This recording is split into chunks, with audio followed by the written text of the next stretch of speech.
समय में तू मजबूत गढ़ है,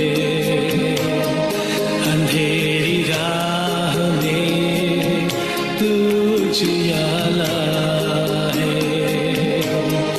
मेरी दुहाई तू सुनता, मेरा प्रभु कभी नहीं सोता।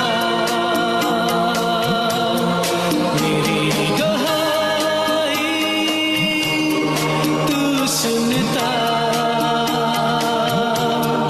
मेरा प्रभु कभी नहीं सोता। मेरा प्राण तुझे स्तुति देता।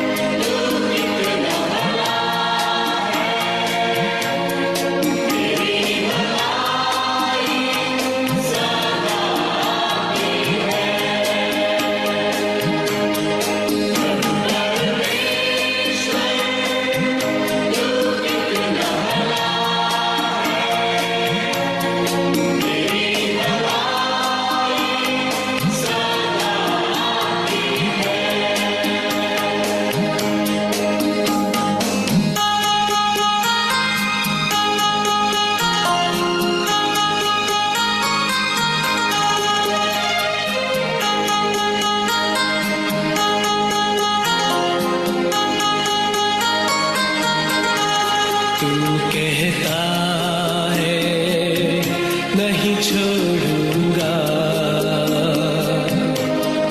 तू कहता है नहीं ठुकराऊंगा।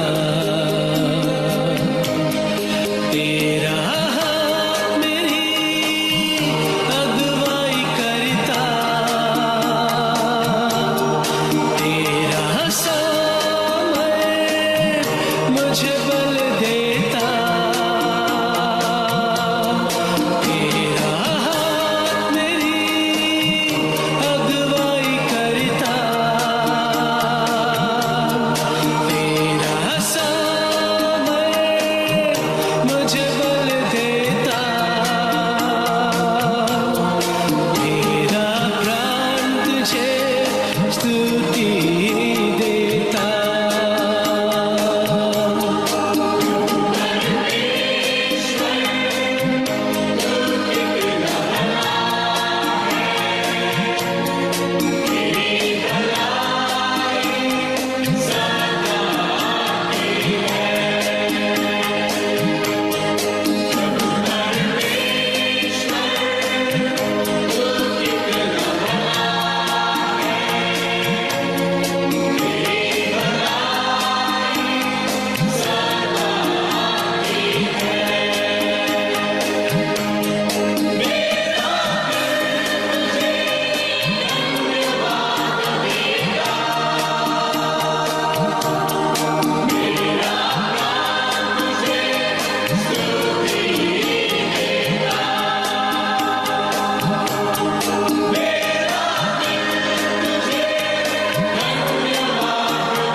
जी हाँ। एक बार फिर से आप सबका वेलकम। और हम लोग ट्यूसडे को इस प्रकार से बाइबल स्टडी के मिलते हैं। आप लोग जो हैं लोगों को इन्फॉर्म कर सकते हैं जो ज्वाइन करना चाह रहे हैं। और मैं बीच बीच में कोशिश करूंगा कि जो मैं आजकल चट्टान यूट्यूब चैनल पे शिक्षा दे रहा हूँ, तो उसको थोड़ा सा और मैं जो हूँ एक्सप्लेन कर सकूँ। तो आपको जैसे मालूम होगा कि पिछले दो जो मैंने वीडियोस अपलोड किए हैं जो शिक्षा दी है, वो इज़राइल के देश के ऊपर है। और मुझे बहुत स्ट्रांगली ये बात फील हुई कि पवित्र आत्मा ये चाहता था कि मैं इस विषय के लिए मैं बोलूं, क्योंकि मैं प्रार्थना कर रहा था। और जैसे परमेश्वर ने मुझे मेरे मन में डाला कि इज़राइल के लिए बोलो। पर कभी कभी हम श्योर नहीं होते। तो मैं ऐसे एक दिन पार्क में बैठा हुआ था, वहाँ पे एक आंटी हैं, उनके उनका एक डॉग है उनका। और वो जो है मसीह नहीं है वो।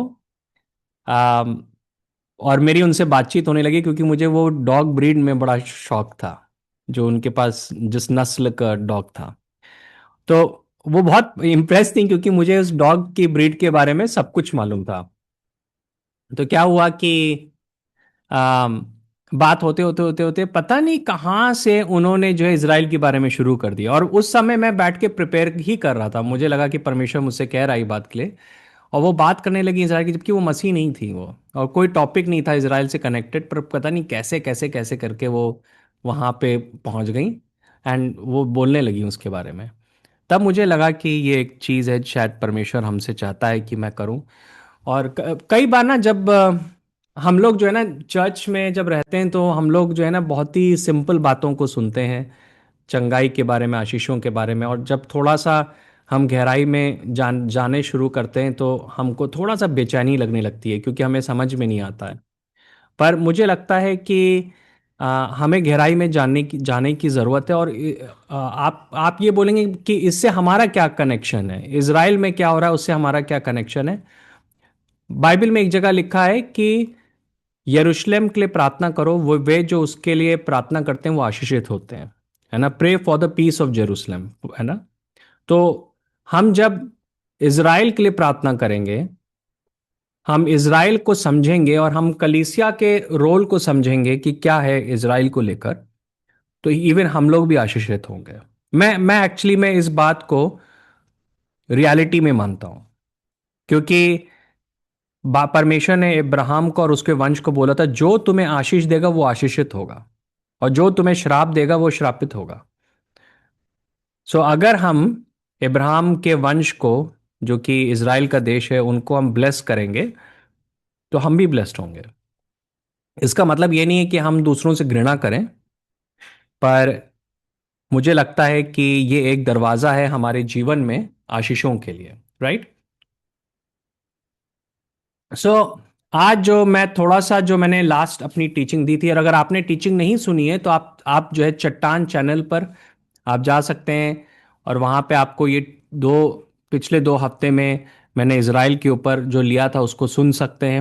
मैं आने वाले भी शायद 1 या 2 बार और मैं इस विषय के ऊपर मैं लूँगा, और जब तक ले पवित्र आत्मा अगुवाई करेगा। एंड तो हम यहाँ पे, मैं थोड़ा सा स्क्रीन आपके सामने ओपन करना चाह रहा हूँ।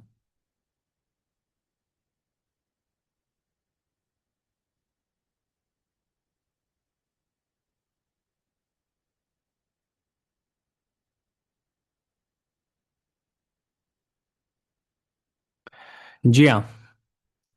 सो आज जो है ना हम लोग देखेंगे कि इज़राइल के बारे में अलग अलग क्या दृष्टिकोण है। तो पूरे बाइबल के इतिहास में इज़राइल को लेकर अलग अलग थियोलॉजीज रही हैं। और उसका हम थोड़ा बहुत अध्ययन करेंगे, क्योंकि उसका असर जो है आम, कलीसिया के ऊपर बहुत पड़ा। और साथ में हम भविष्य को कैसे देखते हैं कि भविष्य में क्या होगा। अगर हम क्लियर नहीं है कि इज़राइल को लेके हमारे अंदर स्पष्टता नहीं है, क्लैरिटी नहीं है, तो हमारे अंदर जो है जो बाइबल में भविष्य की भविष्यवाणियां हैं भविष्य के लिए, उसको लेके भी हम लोग क्लियर नहीं रहेंगे। तो अलग अलग दृष्टिकोण क्या हैं, अलग अलग टाइम पर लोगों ने क्या विश्वास किया, और उसमें कई विरोधाभास हैं। कई बार जो है उसमें काफ़ी कॉन्फ्लिक्ट रहा लोगों के बीच में, अलग अलग जो थियोलॉजियंस थे, बाइबल के टीचर्स थे। और उसका जो हम किस प्रकार से इसराइल को देख रहे हैं बिल्कुल डिफरेंट हो सकता है। और इसका एक आजकल बहुत असर है, मतलब कलीसिया में एक बहुत बड़ा आजकल, खास तौर से जो पश्चिमी कलीसिया, उसमें एक बहुत बड़ा एक विभाजन है इसको लेकर कि आप इसराइल को कैसे आप देखते हो। तो हम लोग जो है ना, अलग अलग चीज़ों के ऊपर हम इसका अध्ययन करेंगे। तो मैंने जैसे कि अपने वीडियो में बताया था कि एक जो थियोलॉजी है जिसको कहा जाता है रिप्लेसमेंट थियोलॉजी, प्रति स्थापना। रिप्लेसमेंट का मतलब ये है कि कोई चीज़ थी और उसको हटा के कोई और चीज़ को वहां पे रख दिया जाए। जैसे कि आपके पास चेयर हो, वो टूट गई हो, तो आपने उस चेयर को हटा दिया और नई चेयर को खरीद के वहां पे रख लिया। इसको रिप्लेसमेंट कहते हैं। सो जो कैथलिक चर्च था खासतौर से, उन्होंने ये थियोलॉजी को वो लेकर आए थे, मैं सोचता हूँ एडी 300 के करीब। और क्योंकि उन्होंने वैटिकन का शहर बनाया था और उन्होंने कहा कि यही परमेश्वर के राज्य का केंद्र है, तो उन्होंने एक थियोलॉजी को लेकर आए कि परमेश्वर ने इज़राइल के देश को ठुकरा दिया है, उसको अस्वीकार कर दिया है, और उसके साथ उसके स्थान पर कलीसिया को स्थापित कर दिया। यहाँ पे कलीसिया से मतलब है कैथलिक चर्च को स्थापित कर दिया। तो यरूशलेम अब इम्पोर्टेंट नहीं है, पर लेकिन वैटिकन इम्पोर्टेंट है। तो उन्होंने एकदम से बोला, क्योंकि ये लोगों ने, यहूदी लोगों ने यीशु मसीह को इन्होंने मारा, उसको सूली पे चढ़ा दिया, और उन्होंने फिर सुसमाचार को भी ग्रहण नहीं किया। इस कारणवश परमेश्वर ने जो है इनको ठुकरा दिया, इनको जो है अलग कर दिया। और उसकी जगह अब ये राज्य जो है, परमेश्वर का राज्य जो है, वो कलीसिया को दिया गया है, वो कैथलिक चर्च को दिया गया है। तो इसकी वजह से जो यूरोप के अंदर यहूदी लोगों के लिए के प्रति बहुत ज़्यादा घृणा उत्पन्न हुई। आप अगर इतिहास को पढ़ेंगे तो आप जानोगे कि कैसे कैसे जो है अलग अलग तरीके से बहुत ज़्यादा जो है अत्याचार हुआ। एक स्पैनिश इंक्विजिशन करके था स्पेन के अंदर, जो पोप थे, पोप ने जो है वो किया कि अम, उन्होंने कहा कि मतलब सारे यहूदी लोग जो कि यीशु मसीह को ग्रहण नहीं कर रहे हैं उनको मार दिया जाए। तो लाखों में जो है यहूदी लोगों को मारा गया। उसके बाद हम देखते हैं कि जब क्रूसेड्स हुए, उस समय बहुत सारे लाखों में यहूदी लोगों को मारा गया, है ना, कि इस थियोलॉजी की वजह से, है ना। हम लोग को मालूम होना चाहिए कि कलीसिया के इतिहास में भी बहुत कुछ गलत हुआ असल में। और यही कारण है कि आज भी जो बहुत सारे यहूदी लोग हैं उनके अंदर जो है मसीह लोगों के लिए और क्रिश्चियनिटी को लेके बहुत घृणा है, क्योंकि हर एक सदी में हम देखते हैं कि चर्च जो था वो इज़राइल के खिलाफ था। इवन अभी भी जो है इस प्रकार से है, अभी भी जो कैथलिक चर्च है वो इज़राइल के खिलाफ है। ओके। तो हम बाइबल में इसका कोई जो है कोई प्रमाण ज़्यादा नहीं देखते हैं, पर लेकिन जो कैथलिक चर्च है वो वचन पर वैसे भी बिल्ड नहीं है, वो जो है ट्रेडिशंस के ऊपर बिल्ड है कि पोप ने क्या कहा, उस वो ज़्यादा इंपॉर्टेंट है। इस वजह से हम इसका बाइबल पे कोई बहुत कोई वर्स नहीं देखते हैं जहाँ पे ये बताया गया है कि कलीसिया ने जो है वो इज़राइल को रिप्लेस कर दिया। पर लेकिन एक जगह जो है जरूर है कि दृष्टांत में है, जहाँ पे यीशु मसीह जो दाग की बारी है उसकी दृष्टांत दे रहे हैं कि जब उन्होंने अपने नौकरों को भेजा फल लाने के लिए, तो जो दाग की बारी के लोग थे उन्होंने नौकरों को मारा, आखिरी में पुत्र को भी मार दिया। तो यीशु मसीह ने उनसे पूछा कि ऐसे केस में क्या होना चाहिए। तो लोगों ने कहा कि ऐसे केस में जो दाग की बारी है वो किसी और को दे देना चाहिए। तो यीशु मसीह ने कहा उसी प्रकार से परमेश्वर जो है एक दूसरी जाति को जो है अपना राज्य देगा। अब वहाँ पे जो शब्द जाति यूज़ किया गया है उसका मतलब कोई अलग लोग नहीं थे, पर लेकिन वहाँ पे मतलब था कि अलग टाइप ऑफ लोग। मतलब कि जैसे जो बड़े बड़े जो धार्मिक लोग थे, सदूसी फरीसी थे, वो नहीं, पर लेकिन दूसरे प्रकार के लोग। तो हम क्या देख रहे हैं कि ये जो चीज़ है यहाँ पर, इसको कहते हैं रिप्लेसमेंट थियोलॉजी, है ना। एंड अगर आपको कोई जन बोले कि कोई बोले कि मैं रिप्लेसमेंट थियोलॉजी पे विश्वास करता हूँ, तो आप उसको कैसे आंसर देंगे, क्या आंसर देंगे आप? आपका क्या क्या उत्तर होगा?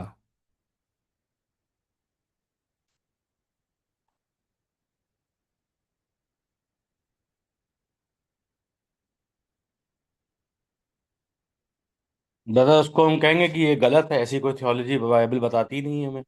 ठीक है, हाँ हाँ, हम ये पूछ सकते हैं कि बाइबल में कहाँ लिखा, आप मुझको बताइए, है ना। और कोई जन। ब्रदर, हम रोमियो से बताएंगे जहाँ पर लिखा है कि जब वो जलपाई के वो जहाँ पर ये उदाहरण है ना कि वो काटा गया फिर साटा हम्म, गया, तो इसलिए घमंड मत करो कि तुम पर प्रभु ने अनुग्रह किया, फिर आने वाले दिनों में प्रभु उन हम्म, पर भी अनुग्रह करेगा जब पूरे बहुत लोग बढ़िया। बन हम्म, गए। बहुत बढ़िया। बहुत अच्छा आपने बताया कि कि घमंड, ये एक घमंड है। अगर हम रोमियो उसके 11वें अध्याय को पढ़ेंगे तो वहां पे इस प्रकार से लिखा है कि हमें ये घमंड नहीं करना चाहिए कि हमको परमेश्वर ने चुन लिया। असल में इवन रोमियो की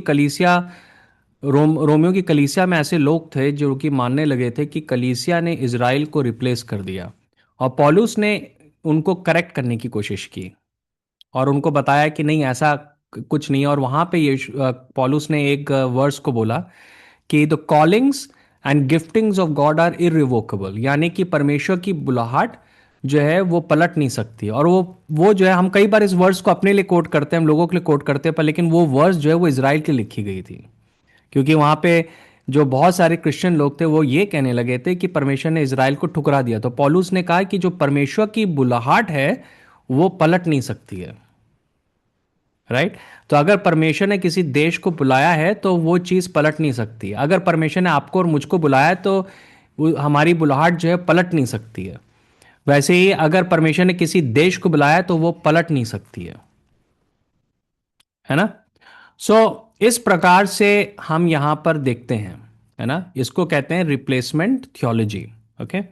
फिर एक दूसरी प्रकार की थियोलॉजी है जो कि आई, जिसको कहते हैं कवनेंट थियोलॉजी। ये कवनेंट थ्योरी से मतलब नहीं है जो कवनेंट हम पढ़ रहे हैं, पर लेकिन ये एक उस समय बहुत सारे थियोलॉजियंस हैं जिनका मानना था, और आज भी हैं ये लोग। अमेरिका में और पश्चिमी देशों में बहुत सारे लोग हैं जो कि इस बात को मानते हैं, जो कि कवनेंट थियोलॉजी पे विश्वास करते हैं। और इन लोगों का कहना यह था कि एक राष्ट्र के रूप में इज़राइल का कोई मूल्य नहीं है, लेकिन बचाया गए इजरायली चर्च का हिस्सा है। यानी कि जो उनका जो कहना था, कवनेंट थियोलॉजी वाले लोग, कि जो पुराने नियम में परमेश्वर ने अब्राहम को वाचा दिया, ऐसा नहीं कि वो वाचा खत्म हो गया, पर जब नई वाचा शुरू हुई तो उसमें जो है वो समा गया।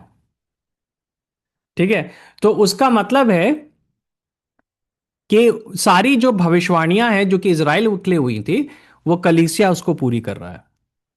ओके। और जो लोग इजराइल से यीशु मसीह पर विश्वास करेंगे तो वो उसका एक पार्ट है, पर लेकिन इजराइल का अपने में कोई ऐसी स्पेशल बात नहीं है। ओके। अपने में कोई खास बात नहीं है उनकी। और एक प्रकार से वो कलीसिया में क्या हो गए, समा गए। तो इवन हम पहली सदी में देखते हैं, हम देखते हैं सारे जो चेले थे वो यहूदी थे। तो उनका अलग से कोई वजूद नहीं है। इजरायली होने के नाते नाते उनका कोई ऐसा नहीं है कि कोई स्पेशल स्टेटस है, पर लेकिन उन्होंने यीशु मसीह को ग्रहण किया तो वो कलीसिया का भाग है और इस वजह से वो ब्लेस्ड है। ठीक है। पर लेकिन इनमें ज्यादातर जो लोग हैं वो नहीं मानते हैं कि अब इजराइल का अपना देश होना, जैसे कि अब हम लोग मिडिल ईस्ट में देख रहे हैं कि इजराइल का अपना कंट्री है यहूदी लोगों का, तो उसका कोई महत्व है, उसको वो नहीं बिलीव करते, है ना। तो वो इजराइल के जब देश को देख रहे हैं तो उनको वो ये नहीं सोच रहे कि कुछ स्पेशल बात है इसके बारे में, है ना, कि परमेश्वर ने इस देश को चुना है। ओके।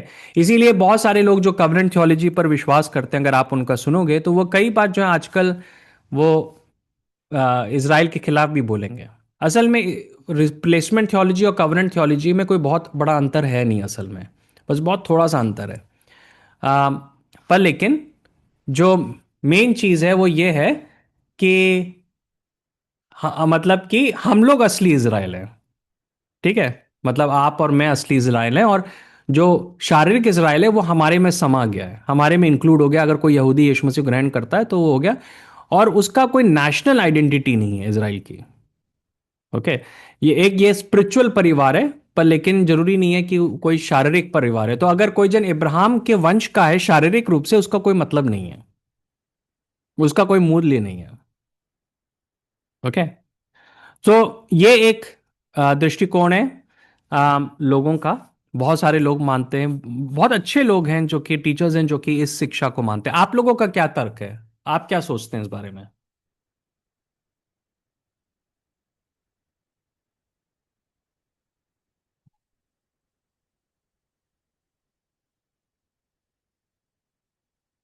अगर उसका अपना महत्व है, वो एक अपना अस्तित्व है उसका, जो प्रभु ने पहले से ही चुन रखा, और आने वाले दिनों के लिए भी उसके लिए भविष्यवाणियां की गई है, बहुत सारी बातें जो अच्छा, तो पहले आप इसको वचन से कैसे समझाएंगे? जी। कोई एक जन। जी हाँ। भैया, एक मतलब कि ये बात थी कि जैसा कि अभी आपने बोला ना कि जो है अब हम लोग इज़राइल हैं, तो वचन में भी ऐसा लिखा है, प्रभु पिता ने कहा कि जो मेरी प्रिया ना थी, अब वो मेरी प्रिया है, हम्म। अन्यजातियों के लिए, जिसमें से प्रभु ने चुन लिया जो लोग उसकी ओर फिरे। हाँ। जी हाँ, एक तरीके से ये बात सच है कि हम लोग इज़राइल हैं। ठीक है, आपको आपने जो कहा वो बिल्कुल सही बात है। मगर इसका जो इस याली जो शिक्षा है, इसमें सब कुछ गलत नहीं है। इसमें बहुत सारे ऐसे पहलू हैं जिसके साथ मैं एग्री करता हूँ। मुझे ब्रदर लगता है कि सही है। हाँ। सॉरी ब्रदर, जकरिया में जैसे कहा है कि वो लोग बुलाएंगे, छाती पीट पीट के कहेंगे हाँ। कि तो वो उनका बुलाना महत्व रखता है, क्योंकि उस समय जब दुनिया में जो उथल पुथल और लड़ाई झगड़े होंगे, वो यीशु मसीह आकर एक अपना नया राज्य, शांति का राज्य स्थापित करेगा, और एक उस जाति को बचाएगा। तो ठीक है। ठीक है, ऐसे बहुत बढ़िया। ओके। Good good. जी हाँ, आप सबने अच्छा बोला। सो हम लोग जो है इसको ये एक पहलू है, और जैसे कि मैंने कहा कि ये पूरी तरीके से इनकरेक्ट नहीं है। पर लेकिन एक बात है, जो कवनेंट थियोलॉजी के लोग हैं वो वास्तविक इजराइल पे विश्वास नहीं करते। तो अभी जो इजराइल का देश है, वो उनके लिए वो चीज़ जो है कोई महत्व की बात नहीं है। वो उसको ऐसी कोई परमेश्वर का कार्य को नहीं देखते कि परमेश्वर का कोई रोल है इजराइल की फिर से पुनः स्थापना में। ओके। तो उनका ये मानना है। ओके। अब हम लोग थोड़ा सा आगे जाएंगे। जो नेक्स्ट वो है थियोलॉजी जो कि बहुत फेमस है, उसको कहते हैं डिस्पेंसेशनल। ठीक है। इसका कोई हिंदी में कोई शब्द नहीं है। बेसिकली डिस्पेंसेशनल का मतलब है कि अलग अलग समय। तो जो ये थियोलॉजी को मानते हैं, उनका ये मानना है कि परमेश्वर ने इतिहास को जो है अलग अलग युगों में बांट रखा है। ठीक है। तो जैसे कि एक युग था अदन की वाटिका में, जब कोई पाप नहीं था। उसके बाद एक युग है जब नू के बाढ़ आने से पहले का है। ठीक है। फिर उसके बाद एक युग आया जब व्यवस्था का युग। फिर जो है व्यवस्था के युग के बाद आया कलीसिया का युग। ओके। और आगे चल के हम देखते हैं कि एक और और भी युग आएंगे। तो उनका जो कहना है, डिस्पेंसेशनल थियोलॉजी का कहना है कि परमेश्वर ने इतिहास को अलग अलग समय में बांट रखा है। इस समय हम लोग जो है एक अनुग्रह के समय में हैं। ये समय जो है कलीसिया का है, इसी वजह से कई लोग इसको चर्च एज भी बुलाते हैं, है ना, कलीसिया का युग। अब समय आने जा रहा है जब कलीसिया का जो युग है वो खत्म हो जाएगा, वो समाप्त हो जाएगा, और उसके बाद परमेश्वर जो है इज़राइल के साथ फिर से काम करना शुरू करेगा। ठीक है। ये डिस्पेंसेशनल व्यू है। तो वो थोड़ा फर्क इसलिए है क्योंकि एक तो वो जो जो इज़राइल को जो है वास्तविक रूप में देख रहे हैं। तो ज़्यादातर जो डिस्पेंसेशनल थियोलॉजी को मानने वाले लोग हैं वो इज़राइल को बहुत सपोर्ट करेंगे, है ना। तो अमेरिका में बहुत सारे मसीह होंगे जो कि इज़राइल को सपोर्ट कर रहे हैं, इस धारणा की वजह से, इस विश्वास की वजह से वो लोग सपोर्ट कर रहे हैं। ओके। अम, अब इसमें एक जो फर्क है वो ये है कि जो कवनेंट थियोलॉजी वाले हैं वो मानते हैं कि इज़राइल का देश जो है वो कलीसिया के अंदर समा गया। जो डिस्पेंसेशनल थियोलॉजी वाले लोग हैं उनका मानना है कि इज़राइल अलग है, कलीसिया अलग है, और परमेश्वर जो है दोनों को अलग तरीके से देख रहा है, और इसी वजह से दोनों का युग अलग है। अभी हम लोग जो हैं कलीसिया के युग में हैं, और आने वाला समय जो होगा वो इज़राइल का युग होगा। ठीक है।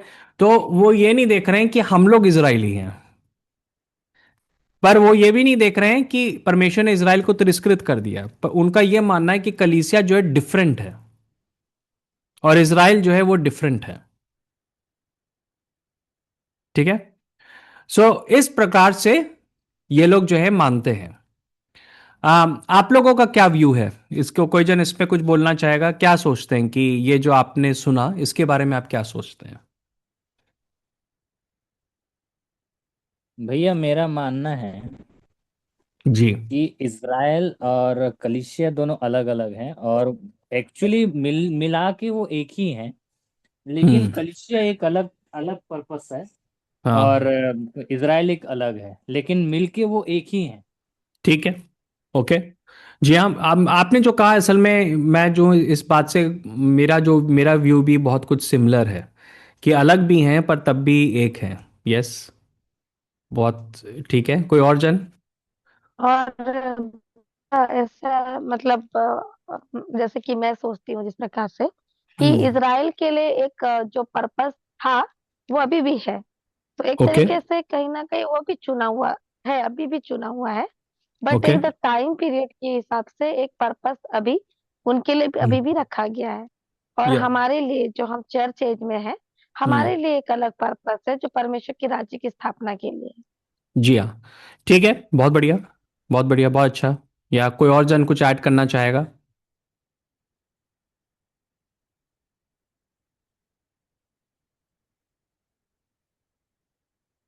ठीक है, कोई बात नहीं। तो मैं ये तीनों जो व्यूज हैं अपने में बहुत सही हैं। मेरा जो व्यू है वो बिल्कुल डिफरेंट है। या मैं कहूँगा कि वो जो है, जो अभी हमने तीन अलग अलग दो जो सुने, कवेनेंट थियोलॉजी और डिस्पेंसेशनल थियोलॉजी, उसके कई कई अंश हैं उसमें, पर मेरा व्यू थोड़ा सा अलग है। ओके। मेरा व्यू ये है कि जैसे कवेनेंट थियोलॉजी ये बोलती है कि चर्च जो है वो, सॉरी, इजराइल जो है वो चर्च के अंदर समा गया। ठीक है। मेरा मानना ये है कि असल में उल्टा है। जो चर्च है वो इजराइल में समा गया या वो समा जाएगा। ओके। तो ऐसा नहीं है कि परमेश्वर ने जो है मतलब कि इजराइल को जो है ना एकदम इररेलेवेंट कर दिया और जितने लोगों ने प्रभु ग्रहण कर लिया वो चर्च में शामिल हो गया और वो स्वर्ग चले जाएंगे और बाकी के लोग जो है वो व्यर्थ हैं। ऐसा नहीं है। पर लेकिन मेरा मानना यह है कि हम सब की जो पहचान है चर्च की, वो ये है कि चर्च जो है वो इजराइल में विलीन है, उसमें उसके अंदर है वो। ओके। तो आप कहेंगे कि ऐसा कैसे है? तो मेरे सामने कुछ कुछ यहाँ पे वर्सेस हैं। पहला जो वर्स है वो यूहन्ना उसका 10 का 16 है। और ये बहुत ही फेमस दृष्टांत है जहाँ पे यीशु मसीह बोलते हैं कि मैं एक अच्छा चरवाहा हूँ, है ना, अ गुड शेपर्ड। और उसमें वो कह रहे मेरी भेड़ मेरी आवाज़ सुनती है। और ये फिर आखिर में यीशु मसीह ने एक बड़ी वैसी बात बोली। कोई जन पढ़ देगा यूहन्ना उसका 10 का 16? परंतु मेरी और भी भेड़ें हैं जो इस भेड़शाला की नहीं, मुझे उनका भी लाना अवश्य है, और वे मेरा शब्द सुनेंगी। तब एक ही झुंड और एक ही चरवाहा होगा। जी हाँ। अब देखिए, अभी तक वो जो है अब अपनी भेड़ के बारे में बात कर रहा है। ठीक है। और यहाँ पे वो बोल रहा है कि जो मेरी दूसरी भेड़ है उनको भी मुझे लाना है, जो कि इस यहाँ पे नहीं है, इस भेड़शाला में नहीं है। तो मैं एक बात पूछना चाहता हूँ कि जो यीशु मसीह की वास्तविक भेड़ है वो कौन है, जो कि यीशु मसीह की अपनी भेड़शाला में है? यहाँ पे दो। इज़राइल। हाँ, इजराइल कौन? जी हम की सिस्टर ने कहा इजराइल का देश, राइट। बिल्कुल सही बात है। देखिए, हम लोग जब वो दृष्टांत को पढ़ रहे हैं तो हमको बात समझना होगा कि यीशु मसीह जो है वो इजराइल के लिए बात कर रहे हैं, वो हमारे लिए बात नहीं कर रहे थे असल में, है ना। वो इजराइल के लिए बात कर रहे हैं, है ना। और फिर आखिरी में यीशु मसीह कह रहे हैं कि मेरी जो दूसरी भेड़ें हैं, लिखा है कि परंतु मेरी और भी जो भेड़ें हैं जो इस भेड़शाला में नहीं है। इसका मतलब है कि वो इस जाति की नहीं है, वो अन्य जाति के हैं। मुझे उनको भी लाना आवश्यक है, उनको भी लाना आवश्यक है। वो कहां पे यीशु मसीह लाना चाह रहे हैं उनको?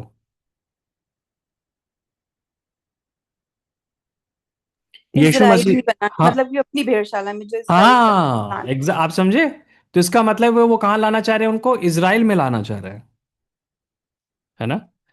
फिर यीशु मसीह ने कहा कि एक झुंड होगा और एक चरवाहा होगा। एक झुंड क्यों? क्योंकि कलीसिया और इज़राइल का एक ही झुंड होगा। यानी कि मेरा मानना है कि जब यीशु मसीह आएगा तो ऐसा नहीं होगा कि हम लोग अलग होंगे और इज़राइल अलग होगा। हम लोग जो हैं इज़राइल के अंदर विलीन होंगे और हम लोग का एक ही चरवाहा होगा और एक ही झुंड होगा, है ना? देखिए इसमें बहुत क्लियर यहाँ पे लिखा हुआ है ना? तो ऐसा नहीं है कि यीशु मसीह ने ये नहीं कहा कि मैं जो इस भेड़शाला को नष्ट कर दूंगा, जो भी अच्छी भेड़ है उनको मैं ले जाऊंगा और एक नई भेड़शाला को बनाऊंगा और वहां पे अन्य जाति के होंगे और उनमें मैं जो इज़राइल की अच्छी भेड़ें होंगी उनको भी उसमें डाल दूंगा। नहीं नहीं नहीं, ऐसा नहीं कहा।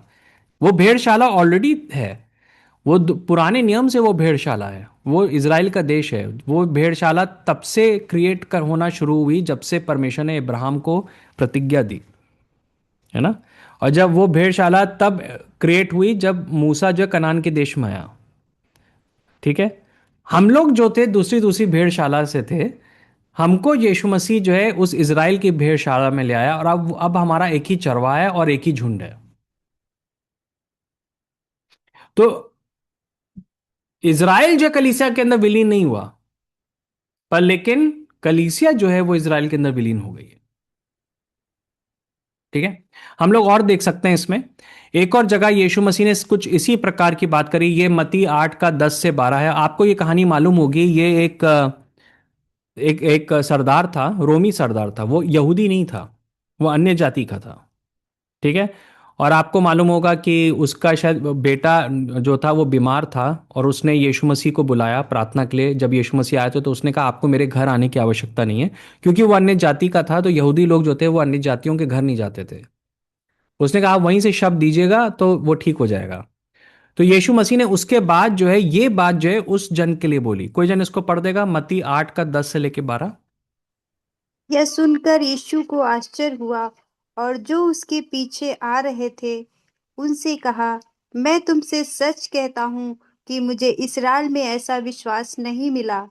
मैं तुमसे कहता हूँ कि बहुत से लोग पूर्व और पश्चिम से आकर अब्राहम, इसहाक और याकूब के साथ स्वर्ग के राज्य में भोज में सम्मिलित होंगे, परंतु राज्य के संतान बाहरी अंधकार में डाल दिए जाएंगे, जहां रोना और दांत पीसना होगा। जी हाँ। तो एक सवाल मेरा आपसे है कि ये राज्य के संतान कौन है? जो जिनके बारे में लिखा है कि राज्य के संतान आखिरी की आयत में, ये कौन है? इजराइल के लोग भैया। हाँ, इज़राइल के लोग जिन्होंने यीशु मसीह पे विश्वास नहीं किया, है ना? पर देखिए यहाँ पे आपको मालूम है ना कि इज़राइली लोग मानते हैं इब्राहिम, इसहाक और याकूब उनके पूर्वज हैं, ठीक है? पर लेकिन यहाँ पे यीशु मसीह उस रोमी सरदार के बारे में कह रहा है और वो कह रहा है कि वो जो जन है उसने क्योंकि विश्वास किया यीशु मसीह पर, तो वो अन्य जाति होने के बावजूद वो एक दिन आएगा। देखिए वो ये नहीं कह रहा है कि यीशु मसीह ने ये नहीं कहा कि वो उन तक जाएगा। नहीं, वो कह रहा है कि वो आएगा। कहाँ आएगा? इब्राहिम, इसहाक और याकूब के पास आएगा। यानी कि वो इज़राइल के देश में आएगा, वो उसके वंश का भाग बनेगा, है ना? मैं तुमसे सच कहता हूं कि मुझे इज़राइल में ऐसा विश्वास नहीं नहीं मिला। मैं तुमसे कहता हूं कि बहुत से लोग मतलब कि अन्य जाति के लोग पूरब से और पश्चिम से आकर इब्राहिम, इसहाक और याकूब के साथ स्वर्ग के राज्य में भोजन में सम्मिलित होंगे, है ना? आकर, है ना? यानी कि वो आएंगे, इज़राइल के देश के अंदर आएंगे, वो इज़राइल की पहचान में वो आएंगे। ओके? तो हमने यहां पे फिर से यही बात को जो है देखा, है ना? फिर हम देखते हैं कि इवन इफिसियों में जो है ये बात जो है 2 का 11 से लेके 14 में ये बात जो है काफी स्पष्ट रीति से यहाँ पे लिखी गई है। कोई जन इसको पढ़ देगा? इफिसियों उसका 2 का 11 से लेके 14। अतः स्मरण करो कि एक समय तुम शारीरिक रूप से अन्य जाति थे, जिन्हें वे लोग खतना रहित कहते हैं, जो खतना किए हुए कहलाते हैं, जो शरीर में मनुष्यों के हाथों से किया जाता है। उस समय तुम मसीह से रहित, इस्राएल की नागरिकता से वंचित, प्रतिज्ञा की वाचाओं के लिए विदेशी, संसार में आशाहीन और ईश्वर विहीन थे, परंतु अब मसीह यीशु में तुम जो दूर थे, मसीह के लहू के द्वारा निकट लाए गए हो, क्योंकि वही हमारी शांति है, जिसने दोनों समूहों को एक कर दिया और शत्रुता की दीवार को ढा दिया अपने शरीर में। जी हाँ, देखा आपने कि जैसे कि कितना जो है यहाँ पे ये बात बहुत ही क्लियरली लिखी हुई है, आ, कि यहाँ पे लिखा है कि हम लोग शारीरिक रूप से क्या थे, अन्य जाति। किसके बारे में बात कर रहा है? हम सब के बारे में बात कर रहा है। हम लोग क्या है, शारीरिक रूप से अन्य जाति। हमारे अंदर जो है इब्राहिम, इसाक और याकूब का डीएनए नहीं है ना। और जो लोग खतना खतना हित हैं, खतना मतलब कि यहूदी लोग, वो हम लोग को क्या कहते थे कि हम लोग खतना रहित थे, है ना। फिर आगे में लिखा है कि उस समय तो मसीह से रहित, इज़राइल की नागरिकता से वंचित। उस समय, ठीक है, जब हम यीशु मसीह को नहीं जानते थे तो हम इज़राइल की नागरिकता से क्या थे, हम लोग वंचित थे, है ना। पर लेकिन अगर लिखा है कि उस समय तुम इज़राइल की नागरिकता से वंचित थे, इसका मतलब क्या है कि अभी क्या हो, तुम इज़राइल के क्या हो गए हो, यीशु मसीह के द्वारा नागरिक बन गए हो, है ना। तो हम क्या क्या देखते हैं कि आ, ये जो चीज है यहां पे बहुत क्लियर लिखा ना कि उस समय तुम वंचित थे, है ना। फिर लिखा है तुम प्रतिज्ञा की वाचाओं के लिए विदेशी थे। जो जो भी पुराने नियम में प्रतिज्ञाएं थी, जो इब्राहिम, इशाक और याकूब को मिली, बाद में जो है भविष्यद्वक्ताओं को मिली, उनसे हम जो थे वंचित थे, है ना। हम उनसे दूर थे क्योंकि हम अन्य जाति के थे। तो हम ये सब चीजों से दूर थे। पर लेकिन यहां पे देखो पौलुस क्या कह रहा है, परंतु अब मसीह यीशु मसीह में तुम जो दूर थे, मसीह के लहू के द्वारा निकट लाए गए हो। किसके निकट लाए गए हो? परमेश्वर के, इज़राइल के निकट। जी, ये आप इसको कॉन्टेक्स्ट को देखें तो नजदीक लाए गए हो, यहां पे परमेश्वर के बारे में नहीं बोला गया है, यहां पे इज़राइल के बारे में बोला गया है। हम सब जो है इज़राइल के देश और इब्राहिम के वंश में सम्मिलित हो गए, है ना। मसीह के लहू के द्वारा निकट लाए गए हो, क्योंकि वही हमारी शांति। यहां पे जो शांति, जो शब्द है ना, वो वाली शांति के बारे में नहीं, जो हम दिमाग में महसूस करते हैं, वो शांति के बारे में है जो कि इज़राइल और अन्य जातियों के बीच में है ना। तभी लिखा है कि जिसने दोनों समूहों को एक कर दिया। दोनों, यहां पे दो समूह कौन कौन है? अन्य जाति और इजरायली। हाँ, है ना। और क्या लिखा? शत्रुता की दीवार को क्या कर दिया उसने? ढा दिया। किसके बीच में शत्रुता की दीवार? इज़राइल और अन्य जातियों के बीच में। तो यीशु मसीह के लहू ने सिर्फ हमें परमेश्वर के निकट ही नहीं लाया वो, पर यीशु मसीह का लहू जो है हमको इज़राइल के निकट भी लेकर आया, इज़राइल की सारी आशीषों के निकट लेकर आया, है ना। और यीशु मसीह के शरीर में वो चीज जो है, हम लोग के बीच में जो दीवार थी वो टूट चुकी है ना। सो हम क्या देख रहे हैं कि असल में इज़राइल जो है वो कलीसिया में विलीन नहीं हुआ, पर कलीसिया जो है वो इज़राइल में विलीन हो गई। तो मैं आपको बताना चाहता हूं, हम सबके पास जो है भारत की नागरिकता है, परंतु मैं आपको बताना चाहता हूं कि हमारी एक आत्मिक नागरिकता भी है, और वो इज़राइल की नागरिकता है ना। हम लोग का पास जो है इज़राइल के देश का आधार कार्ड है ना। और आगे चल के वो जो देश होगा, इज़राइल का देश, एक सुपर पावर होगा, मतलब कि वो पूरे संसार के ऊपर राज्य करेगा जब यीशु मसीह आएगा, और हम सब वास्तव में उसके नागरिक होंगे, है ना। एक और जो वर्स थी, मैं एक्चुअली में इसमें लिखा नहीं है पर मुझे अभी याद आया।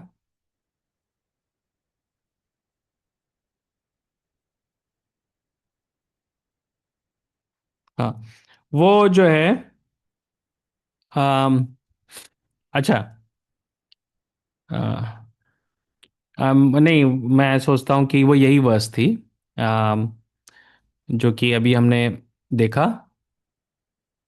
अम,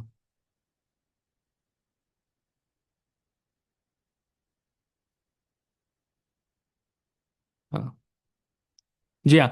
बहरहाल, तो हम क्या देख रहे हैं यहाँ पे कि हमको समझना है कि हम लोग जो हैं, अब जब हमने यीशु मसीह को ग्रहण कर लिया है, तो यीशु मसीह के द्वारा हम सब लोग जो हैं इब्राहिम के अब वंश के हैं, तो हम सब लोग जो हैं इजराइल के नागरिक हैं, है ना। हम सब लोग जो हैं इजराइल के नागरिक हैं, राइट। और परमेश्वर ने वो चीज को हटा, मतलब दीवार को हटा दिया। पर लेकिन मैं एक सवाल आपसे पूछना चाहता हूं, ये क्यों इंपॉर्टेंट है कि हम सब लोग जो हैं इजराइल के नागरिक बने? क्यों इंपॉर्टेंट है? क्यों नहीं परमेश्वर जो है वो हम लोग को अलग से देखता है और हमें अलग से ब्लेस करे और अलग से हमें अनंत जीवन दे? क्यों है जरूरी कि हमको इजराइल का एक पार्ट बनना है? आपको क्या लगता है? भैया क्योंकि शायद वचन में जैसे लिखा है कि उद्धार यहूदियों में है, तो इजराइल में यहूदी है इसलिए। एग्जैक्टली exactly, बहुत अच्छा आंसर दिया सिस्टर आपने, एकदम परफेक्ट, है ना। यीशु मसीह ने सामरी स्त्री को बोला कि उद्धार जो यहूदियों में है। सो हमें एक बात को समझना है कि बाइबल जो सुसमाचार है वो असल में इब्राहिम से शुरू हुआ।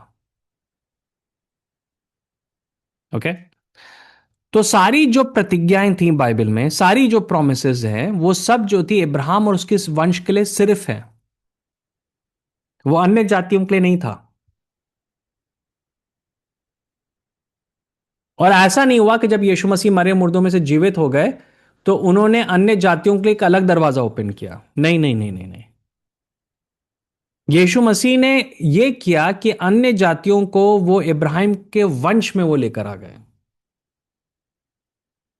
आप समझे? मतलब हम लोग जो हैं आत्मिक रीति से यहूदी बन गए। ओके, हम आत्मिक रीति से क्या हो गए? यहूदी बन गए। तो हमें उद्धार कैसे मिल सकता था? कोई भी अन्य जाति का जन जो इजराइल से बाहर है उसको उसको उद्धार नहीं मिल सकता था। तो परमेश्वर ने यह किया कि हमको वो इजराइल में लाया। तो इसीलिए हमको इजराइल का पार्ट होना बहुत जरूरी था, हमें इब्राहिम का वंश होना बहुत जरूरी था, नहीं तो हमको उद्धार नहीं मिल सकता था। कोई भी आशीष नहीं मिल सकती। जितनी भी बाइबल में आशीषें हैं, जो भी प्रतिज्ञाएं, उनमें से एक भी प्रॉमिस हमारे लिए नहीं थी अगर हम सोचें कि हम इजराइल से दूर हैं, है ना। उसका एक ही जो है क्लॉज है, और वो ये है कि हम सबको इब्राहिम, इशाक और याकूब के वंश का बनना होगा, तभी हम उसी ब्लेसिंग को हम रिसीव कर सकते हैं। तभी यीशु मसीह ने क्या करा कि वो जो शत्रुता वाली दीवार थी जो कि हमारे और इजराइल के बीच में थी, उसको क्या करा? उसने नष्ट कर दिया। और जो हम दूर थे, हमको वो क्या, उसने क्या किया? नजदीक लेकर आया। और दोनों समूह को उसने क्या करा? एक करा।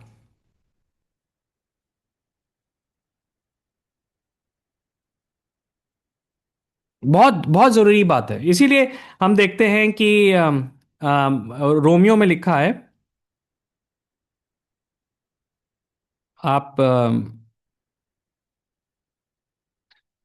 यहां पे लिखा है, अम, हाँ, रोमियो उसका 2 का 29, कोई पढ़ देगा? रोमियो 2 का 29 क्या लिखा है यहाँ पे?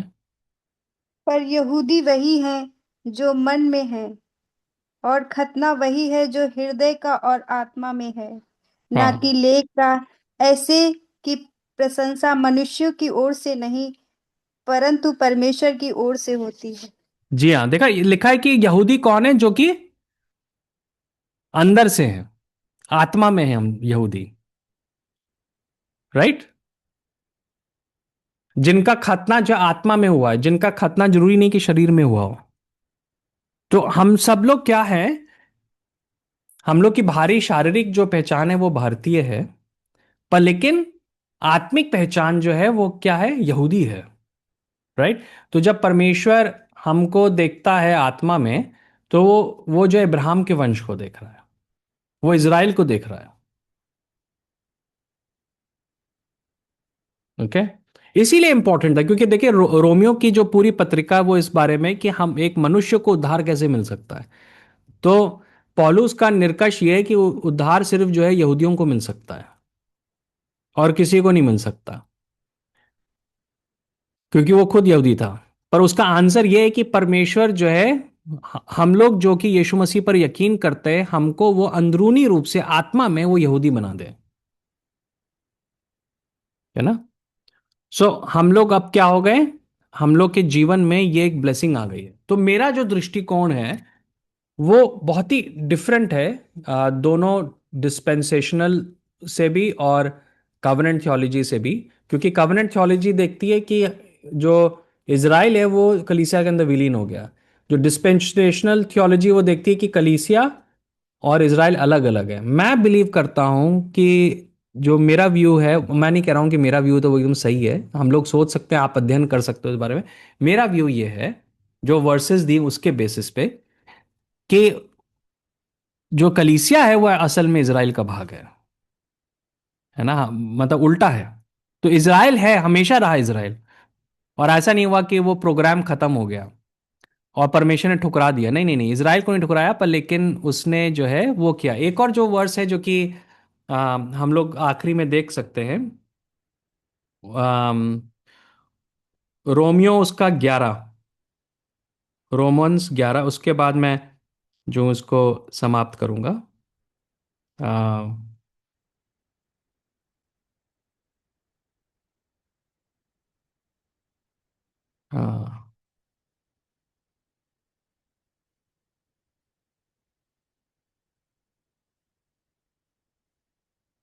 हाँ, यस, रोमियो उसका 11, 25 और 26।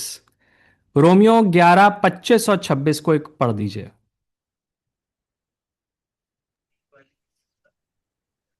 हे भाइयों, कहीं ऐसा ना हो कि तुम अपने आप को बुद्धिमान समझ लो। इसलिए मैं नहीं चाहता कि तुम इस भेद से अनजान रहो कि जब तक अन्यजातियां पूरी रीत से प्रवेश ना कर लें, तब तक इसराइल का एक भाग ऐसा ही कठोर रहेगा, और इस रीति से सारा इसराइल उद्धार पाएगा, जैसा हाँ, लिखा है। बस बस, थैंक छुड़ाने यू, बस थैंक यू।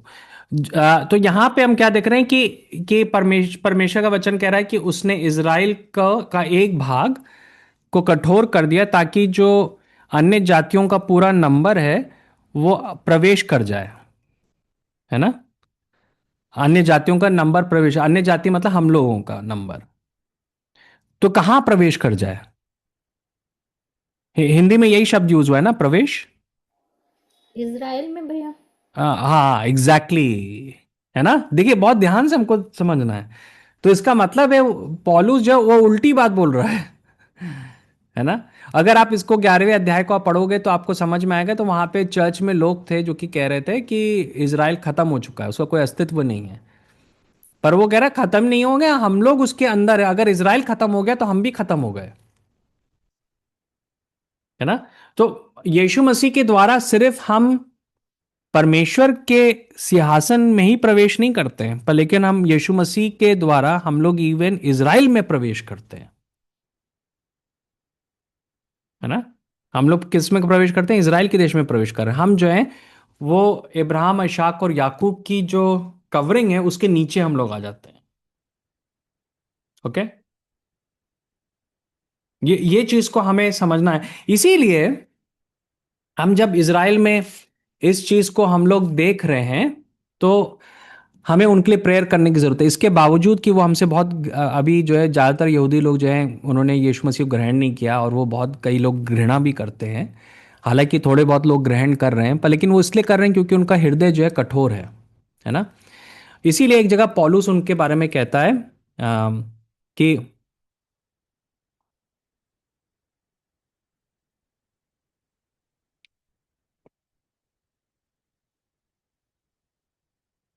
यहाँ पे अम,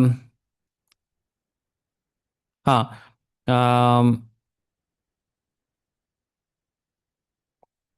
नहीं, वो कहता है एक जगह कि वो दे आर, वो हमारे गॉस्पल के लिए, for gospel they are our enemies, है ना। फॉर गॉस्पल दे आर,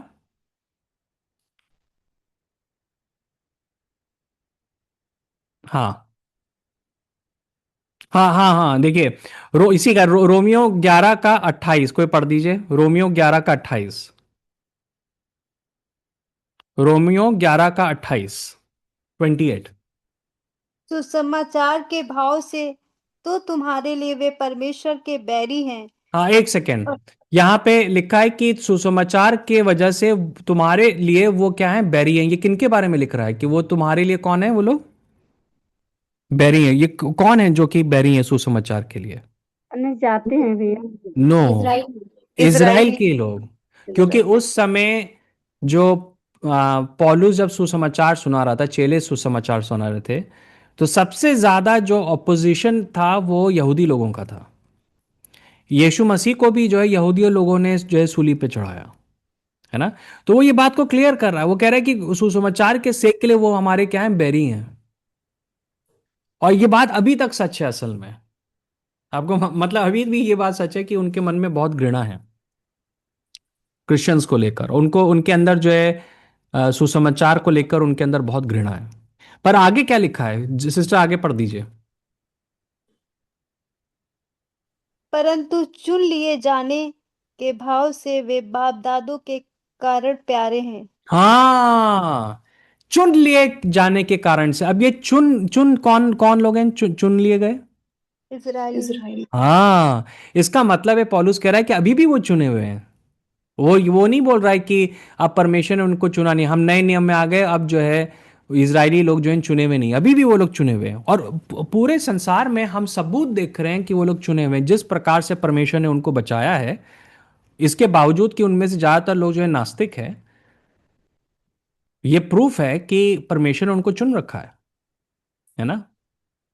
जिस हिसाब से वो इतने समृद्ध हो गए, उनको प्रोटेक्शन मिल रहा है, परमेश्वर दे रहा है, तो वो साफ है कि वो लोग चुन लेंगे। जरूर है कि वो सुसमाचार से घृणा कर रहे हैं, पर लेकिन वो क्योंकि परमेश्वर ने उनको चुना हुआ है, वो लोग क्या है, वो ब्लेसेड है। देखिए, मैं जो ना इजराइल के साथ हर बात पे एग्री नहीं कर रहा हूं। आजकल जो मिडल ईस्ट में हो रहा है, जिस प्रकार से बच्चों को मारा गया, फिलिस्तीन बॉम्ब बॉम्ब बॉम्ब करा गया, वो उस बात से हम एग्री नहीं कर रहे हैं।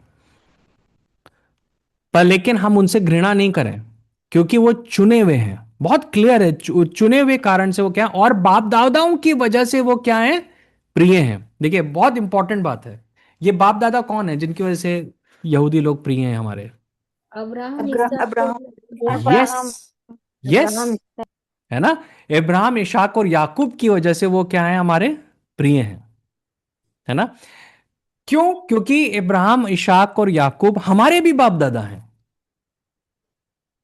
हम उनके विश्वास की संतान है। पर इज़राइल का देश जो है वो जो है शारीरिक संतान है ना। देखिए, जब आपको मालूम चलता है ना कि हमारे कोई पुराने रिश्तेदार मिल जाए, तो बड़ी खुशी होती है ना, कि हम लोग रिश्ता निकालते हैं कि अरे, हमारे जो थे नाना जो थे वो भाई थे, है ना। हमको बड़ी खुशी होती है कि पुराने कोई रिश्तेदारों से मिलें। तो क्योंकि एक इंग्लिश में कहावत है कि blood is thicker than water, कि जो खून होता है वो पानी से ज़्यादा गाढ़ा होता है। उसका मतलब है कि जो खून का रिश्ता होता है वो जो है बहुत ताकतवर होता है ना। तो क्या होता है कि हम लोग खुश होते हैं कि हम लोग अगर निकालें, अरे आपके भी, अच्छा आप उस गांव के थे, हम उस गांव के थे, आपके बाप दादा ये थे, हमारे भी बाप दादा, अच्छा ओ मतलब कि हम लोग तो, हमारे बाप दादा तो भाई बहन थे। तो वही चीज जो है, पौलुस उसी प्रकार की भाषा को यूज कर रहा है ना। वो कह रहा है बाप दादाओं के कारण से वो हमारे प्रिय हैं। देखिए, बहुत ही अमेजिंग बात है, क्योंकि पौलुस को जो है ना यहूदी लोगों ने बहुत परेशान किया, मतलब उसको मार डालने की कोशिश की, उसके खिलाफ झूठे आरोप लगाए। उसके बावजूद वो कह रहा है कि वो प्रिय हैं। और वो बहुत क्लियर कह रहा है कि उनसे हमें घृणा नहीं करनी चाहिए, है ना। ये आपको मालूम है कि ऐसा क्यों है कि संसार भर में इतना ज्यादा इजराइल के प्रति घृणा है? क्योंकि ये जो इजराइल के प्रति घृणा है वो एक शैतानी घृणा है। वो एक स्वाभाविक घृणा नहीं है, वो एक शैतानी घृणा है।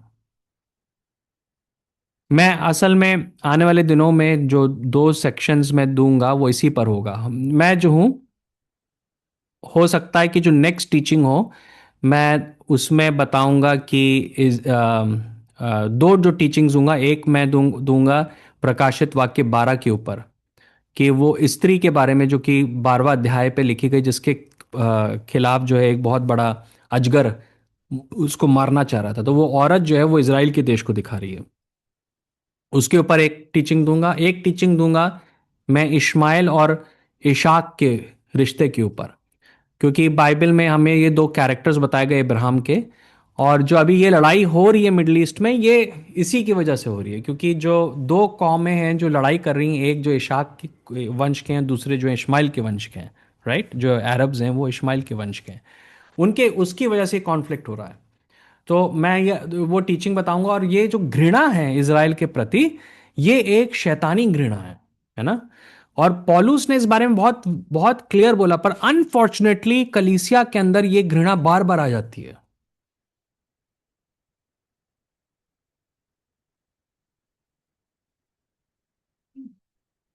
हाँ, तो यही चीज जो है हम लोग यहाँ पे हम लोग देख रहे हैं। ओके, सो ये टाइम होगा, किसी के पास कोई सवाल है आपके पास?